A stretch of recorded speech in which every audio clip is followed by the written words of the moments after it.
had relatively few cities. The area where they actually landed were just small port towns. It's not like the Philippines where you've got a Manila where potentially you could have had a big urban battle. There was, relatively speaking, little resistance because the British kept pulling back. And of course that was all the advantage of the Japanese.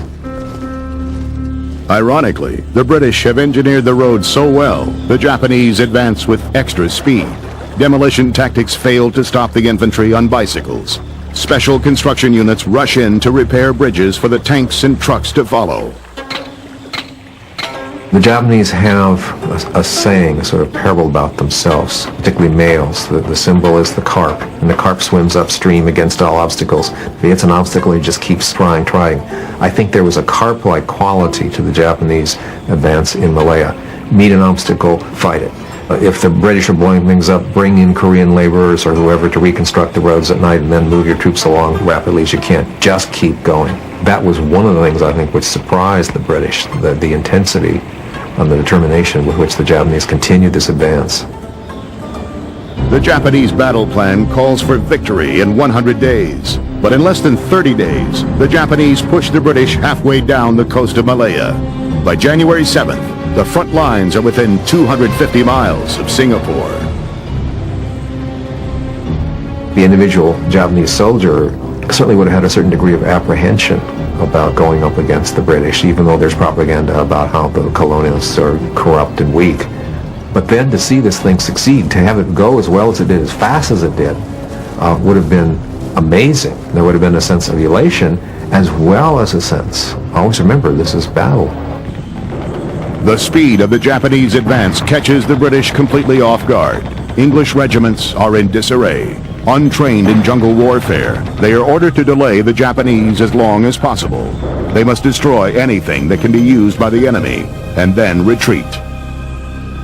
Since British military experts believe that tank fighting in thick jungle terrain would be useless, there is not a single Allied tank in all of Malaya. That leaves no logistical way to hold off a large invading tank force.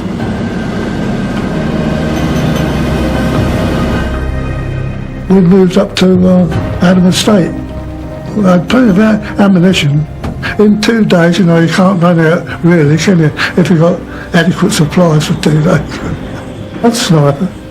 Up the coconut tree, You saw one of my mates, best friends. Bullet straight through the forehead. They saw him up there, we shot him down, and he had a mask made out of a coconut.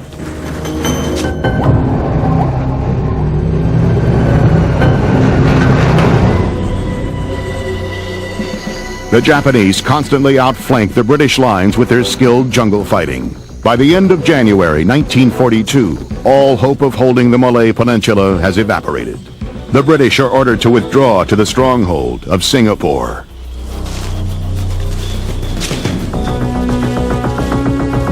On January 31st, the British troops complete their withdrawal into Singapore.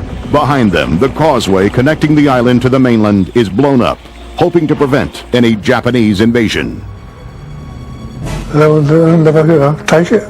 Well, it's obvious, wasn't it? All that naval guns they had situated on the coast. We saw about 3 Japanese planes while we were there. Dropped about 3 bombs and that was it.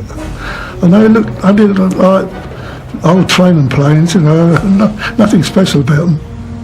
However, one of the mainstays of a defense, air power, is lacking in Singapore. They had loads of planes sent in crates. They weren't even assembled. Spitfires and Hurricanes, but they weren't assembled at all.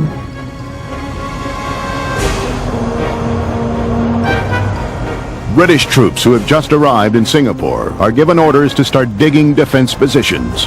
The fact that this is being done with the Japanese at their doorstep is a result of British overconfidence in their ability to hold Singapore. Singapore's defenses to the south are strong, but there's still a vulnerable opening in the north which has never been closed. The giant guns cannot be used for protection.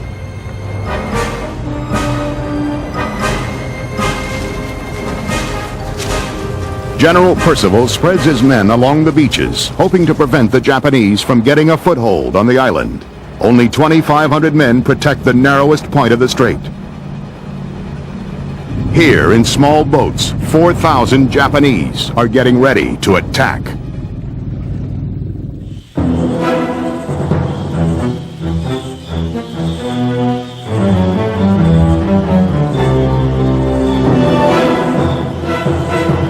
February 8th, 1942, Japanese General Yamashita decides to invade Singapore. With his supplies running out and his men outnumbered 3-1, his only hope is to force the British into a quick surrender. Yamashita seized the heights in Johor, which is on the mainland of Malaysia opposite the island of Singapore. They set fire to oil tanks, the naval base. They had the artillery advantage. They could create a lot of noise. They had command of the air. They were dropping bombs, and so the spirits of the Japanese troops must have been, after this amazing, rapid advance on the city, terrifically high as they prepared for the climactic moment of seizing the city itself.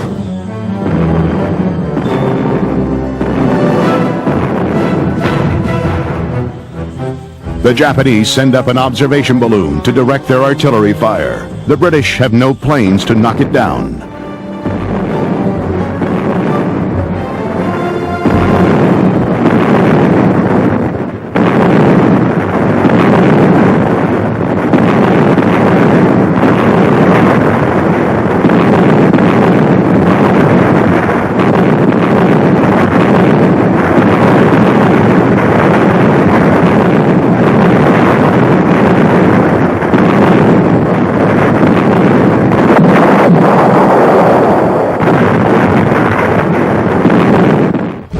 What Yamashita did that was surprising was to go around and have an amphibious force land on the western side of Singapore Island. At the same time, the British had planned for a different battle. The big guns, the place to protect was the naval base at Singapore, but the guns were pointing out to sea, not to the north, from the direction from which the Japanese would advance. And with the advantage of controlling the airfields on the Malayan mainland, continue bombing the city to disrupt morale of the people in the city, making them more willing to surrender.